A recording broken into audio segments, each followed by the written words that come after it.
अब आप जमीन बेचने जाइएगा तो लिखाई लगेगा उस पर 10%। मजाल क्या पूरे भारत में जो खरीद के दिखा दे बिना पैसा खिलाए, उलाट पलाट देगा नमुआ। अरे आपका मार्कशीट में गलती कर देता है सब। 10 करोड़ का सपोज कीजिए कोई जमीन है 1 लाख की। कितने लाख की? 1 लाख की तो कोई जमीन ही नहीं होता है आजकल। हो रहा है गांव में अभी ये जमीन है 1 कट्ठा, पीछे चौरा में गढ़ा गुड़ई में मिल जाता है 1 लाख। अब समझिए कितना जमीन है? 1 लाख की जमीन है। अब गवर्नमेंट को पता है कि जमीन 1 लाख की है।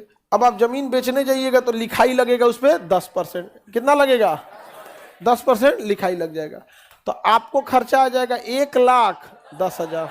1,10,000 ऐसे रहे तो कोई दिक्कत ही नहीं है। सरकार को भी इनकम कितना हो गया? 10,000 का, क्योंकि 10,000 सरकार क्या ले गई? टैक्स। आप जमीन दी, जमीन की बात हुई कि हाँ 1 लाख रुपया में बेच देंगे, वो आदमी इनको दिया 1 लाख, ये दिए जमीन। और लिखाने में जो कागज खरीदा गया ना स्टैम्प पेपर, वो कागज का तो कोई खास वैल्यू थोड़ी होती है। वहां पे कागजवा खरीदेगा वो सरकार लेके चली जाएगी, लिखाई का पैसा किसका हो गया? सरकार का। अब क्या होता है जमीन में देखिएगा, 1 लाख की जमीन है। अभी क्या कहेगा? ये हो 10% तो लिखाई लग जाए। तो 10% मतलब 10,000। 10,000 तो लिखाई लग जाएगा। तो कहेगा हमको क्या मतलब है? तो जमीन है A की, अब बेचना है B को। कितना में बेचेगा? तो पैसा कौन देगा? B पैसा देगा। अब ये क्या करेगा पता है? कहेगा कि 50,000 रुपया आप कैश ले लीजिए। 50,000 कैश ले लीजिए। तो ले गया ये कितना? 50,000। इसको टोटल कितना चाहिए था? 1 लाख। अब बाकी का 50,000 ये अकाउंट से देगा। बाकी का 50,000 अकाउंट से देगा। अब इस पे लगेगा कितना टैक्स? 10%। कितना? 10%। यानी टैक्स जोड़ के ये 55,000। कितना हो गया? 55,000। बताइए इसको जमीन अभी भी कितना में मिला? 1 लाख में।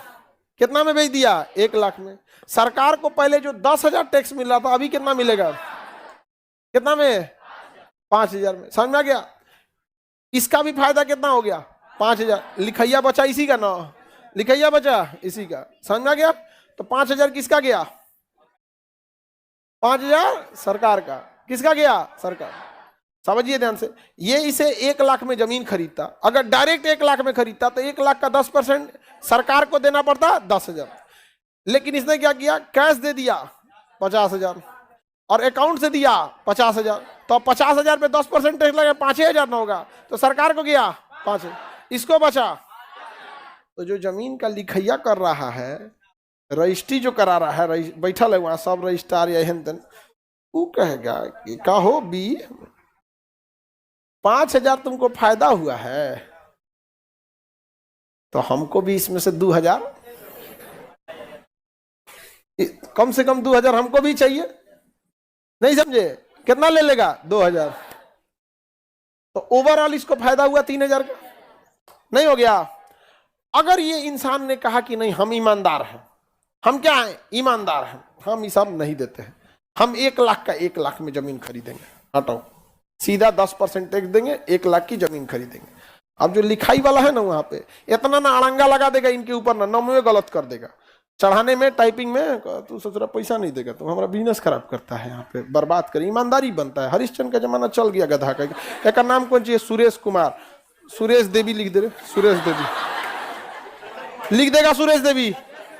मजाल क्या पूरे भारत में जो खरीद के दिखा दे बिना पैसा खिलाए, चाहे कितना बड़ा बिल्डर हो, उलाट पलाट देगा नमुआ। अरे आपका मार्कशीट में गलती कर देता है ऐसा पूरा कि अल्टीमेटली आप जाएंगे वहां पैसा देने, वहां पहुंचाएंगे। यहाँ पर नहीं समझ में आया? हर साल लगभग 70 से 80 हजार लड़कों का वहां पे गड़बड़ होता है। एक लड़के का अगर 5,000 खर्चा होता है सुधारने में, तो 70 से 80 हजार लड़कों का सोच लीजिए। 1 लाख लड़कों का अगर हम गड़बड़ किए नाम सुधरवाने में, कितना खर्चा आ जाता है? 5,000 लगा देता है। कितना लगा देता है? 5,000। अरे तुम 5,000 छोड़ो, 21,000 लगाता। 1 लाख लड़कों का अगर गड़बड़ हुआ सुधरवाने में कितना लगा? 1,000। तो 1,000 में कितना जीरो? 3 जीरो जोड़ो।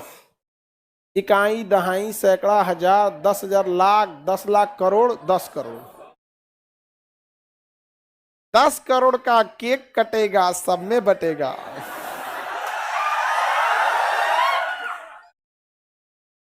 इकोनॉमी समझ में आ रहा है? हाँ